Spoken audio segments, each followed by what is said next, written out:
Good morning, friends! Happy Saturday to all of you! So in this video, I will be sharing with you the latest updates and news on the fourth round of stimulus payments. I also want to cover how Americans can maximize the amount of money that they will receive from Social Security each month. Lawmakers are also making changes to the debt ceiling, which could mean more relief payments very soon. Friends, please make sure that you are subscribed to my channel, and don't forget to watch until the end of this video to learn how to enter next Friday's $100 Walmart gift card giveaway. Not kidding. I guess they think working Americans should stop complaining and be grateful things aren't even worse. But a sad irony is that inflation is exactly the opposite of a high-class problem. Inflation is likely a huge regressive tax that hits the middle class, the working class, and the poor far more than it hurts wealthy people. The three biggest drivers of a staggering 6.2 inflation rate we logged last month were housing, transportation, and food. These are not luxuries, they're essentials. And they take up a much bigger share of families' budgets from the middle class on down. The Democrats' inflation is functioning like an ultra-punitive tax on American families who can least afford it, exactly the opposite of a high-class problem. It didn't have to be this way. The inflation spike wasn't just predictable, it was, in fact, predicted. This past spring, I warned my Democratic colleagues right here on the floor that their unbelievably expensive and poorly targeted spending bill that masqueraded as a COVID relief would turn our strong economic recovery into an inflationary mess. Many of my Republican colleagues said the same thing. But Democrats didn't have to take our word for it. Even their own favorite liberal economists, like President Clinton's Treasury Secretary Larry Summers and President Obama's CEA Chairman Jason Furman, warned that the liberal bill might supercharge inflation. As Congress prepares for yet another showdown over the debt ceiling, long-term solutions for addressing what has become an increasingly partisan issue are re-emerging. The United States narrowly avoided a default in October after Republicans refused to vote for a debt limit increase. Democrats instead passed a short-term extension, setting up another fight for early December. Treasury Secretary Janet Yellen said that she has a high degree of confidence that the Treasury Department will be able to finance the government through December 15, 2021.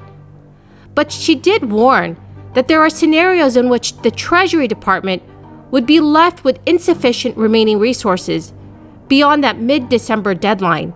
Democratic Representative Brendan Boyle reintroduced a measure that would abolish the debt limit altogether. It has only 7 co-sponsors, though, who are all Democrats. A similar bill has been introduced in the Senate. In a recent interview, House Budget Committee Chairman John Yarmuth said, "I think that's the most sensible way to do it because it serves no purpose. It's been in effect for 100 years, and it certainly hasn't constrained the debt in any way." Janet Yellen testified back in September that she supports eliminating the debt ceiling altogether. House Majority Leader Steny Hoyer said he would like to eliminate the debt limit because it's a phony issue and has no impact on the debt that we incur. The main offer from Republicans is to help speed up the process of Democrats raising the debt ceiling on their own through reconciliation, which allows them to avoid the 60-vote legislative filibuster. Senator Pat Toomey has explored a proposal, backed by many others in the caucus, to expedite the committee and floor process. That is if Democrats agree to raise the debt ceiling through the budget reconciliation process. Typically, reconciliation requires hours of debate and an unwieldy vote-a-rama, where any senator who wants to get a vote can force one. So friends, what are your thoughts on raising the debt ceiling or completely eliminating it altogether? Please leave your thoughts in the comments section below. Now, we all know that Social Security retirement benefits are not the same for all retirees. The amount of your monthly benefit can vary greatly based on a number of different factors, from when you decide to claim Social Security to how much you earned during your career. However, there is a maximum allowable Social Security retirement benefit. And ironically, the highest payout is reserved for those who arguably need it the least. If you're aiming to receive this top payout, there are a few things that you will need to do. For 2021, the top Social Security payout is $3,895 per month. Receiving this maximum benefit is based on a combination of your lifelong earnings record and your age when you claim your retirement benefit. Friends, the key word for this video is applesauce. If you would like to enter next Friday's $100 Walmart gift card giveaway, please click and like my videos, make sure you are subscribed to my channel, and also comment below the key word from each video. Although the top Social Security payout is actually rather sizable, the average benefit is much less. As of 2021, the average retirement payout amounted to just $1,517. That's just $18,212 per year. A full-time minimum wage worker earns about $30,000 per year. The average Social Security benefit won't get most retirees very far. The maximum Social Security payout only applies to individuals. So if your spouse qualifies for their own Social Security benefit, you can add your two payouts together and jointly earn more than the maximum for a single person.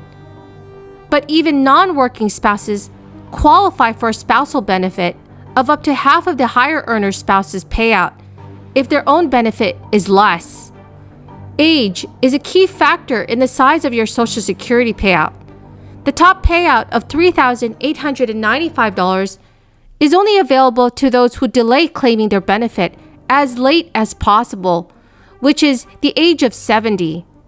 If you retire anytime between the age of 62 and 70, your benefit amount will be adjusted accordingly between these two extremes. Although the computation of your Social Security benefit can be complicated, the basic principles underlying it are very simple. Friends, that's the end of the video for this Friday night. Thank you so very much for joining me here today. The three winners of this week's Walmart gift card giveaway are Lisa Davis, Lily Greer, and Evelyn Riccardi. Congratulations to all three of you. Remember, friends, I will be giving away more Walmart gift cards next Friday. If you would like to enter my giveaway, please do make sure that you are subscribed to my channel, comment below the keyword from each video, and please also click and like my videos. Thank you so much, friends, and have a very blessed weekend.